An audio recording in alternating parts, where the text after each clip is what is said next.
Somija ir mežiem bagātākā valsts Eiropā, jo tie aizņem gandrīz 90% valsts teritorijas. Tādējādi Somi ir labi nodrošināti ar koksni, tomēr tikai to efektīva apsaimniekošana kopā ar citiem dabas resursiem Somiju padarīs par vienu no pasaules līderiem atjaunojamo energoresursu izmantošanā. Parasti rūpnīcas ir vieni no lielākajiem piesārņotājiem, bet šeit Somi ražo dzelzbetona būvkonstrukcijas bez CO2 izmešiem.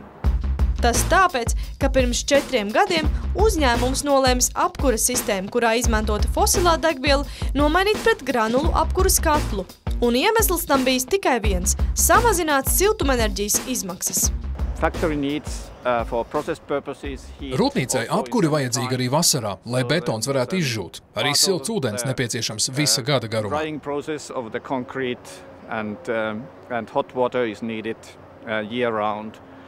Tāpēc uzņēmums izlēms par labu koksnes granulām, jo tā esot iespējams ievērojami iekonomēt. If you would have used oil, it would cost like €100 per megawatt hour. Kurinot ar fosilo degvielu, viena siltumenerģijas megavatsstunda izmaksātu €100, bet kurinot ar granulām €60. Tas ir gandrīz uz pusi mazāk.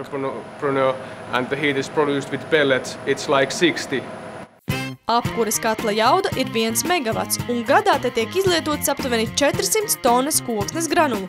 Lai arī investīcijas biomasas apkuras sistēmā mērāms vismaz 120 000 latu, aprēķini liecina, ka tās atmaksāsies 10 gadu laikā. Turklāt būtiski, ka tagad rūpnīcas CO2 izmešu daudzums samazināts līdz minimumam. Aizstājot fosilo degvielu, no rūpnīcas atmosfērā ik gadu vairs nenonāk 530 tonnas CO2 izmešu. Un tas patiešām ir nozīmīgs emisiju daudzums.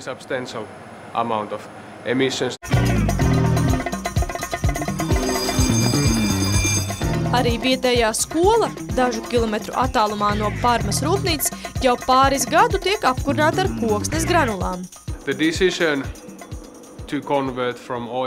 Lēmums fosilās degvielas apkuri nomainīt pret koksnes granulām tika pieņemts kā ekonomisku, tā arī vides apsvērumu dēļ. Tagad vietējā pašvaldība var ietaupīt. Un kurinot ar biomasu, esot iespējams ietaupīt gandrīz 1/3 daļu no izdevumiem, ko par apkuri nācies maksāt iepriekš. Turklāt ik gadu atmosfērā vairs nenonāk vidēji 100 tonnas CO2 izmešu, kas radās skolu apkurinot ar fosilo degvielu. Mums ir laimējies. Mums ir mežu resursi un tehnoloģijas, kā izmantot koksni, un vienlaikus ietaupīt. Kā rūpnīcai tā skolai, granulas tiek piegādātas no kokzāģētavas, kas atrodas aptuveni 2 stundu brauciena attālumā.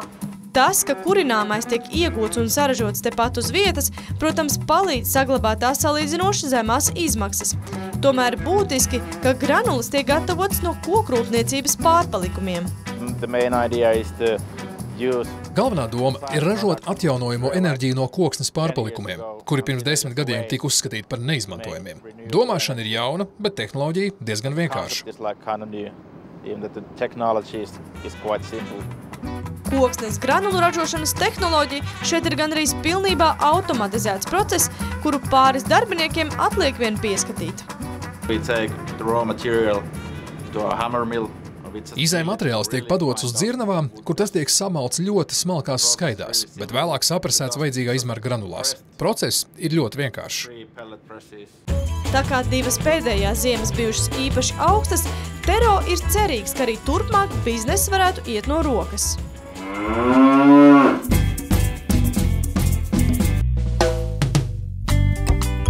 Šī somu ferma ir īpaša. Tā ir vienīgā, kurā uzstādīta pašu saražotās biogāzes uzpildes stacija. Pirmie automobiļi te biogāzi uzpildīja jau pirms 10 gadiem, bet šī gada martā fermā atvērta jauna uzpildes stacija.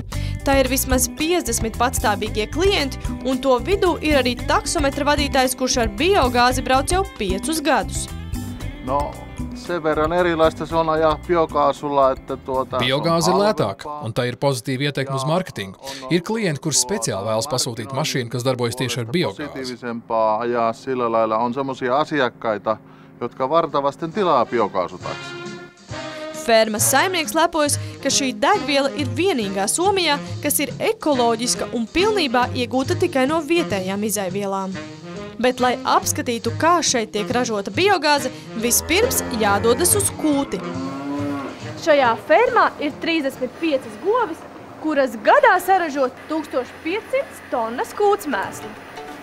Kūtsmēsli pa caurulēm tiek novadīti uz biogāzes reaktoru, kur kopā ar pārtikas atkritumiem, kas atvest no tuvējās saudumrūpnīcas, tiek saražota biogāze. Lai ar mašīnu nobrauktu 1 kilometru, tam nepieciešams 1 kilograms atkritumu. Tā kā fermā izveidota maza koģenerācijas stacija, te tiek saražota arī siltumenerģija un elektrība, kas pagaidām tiek izmantota tikai pašu patēriņam.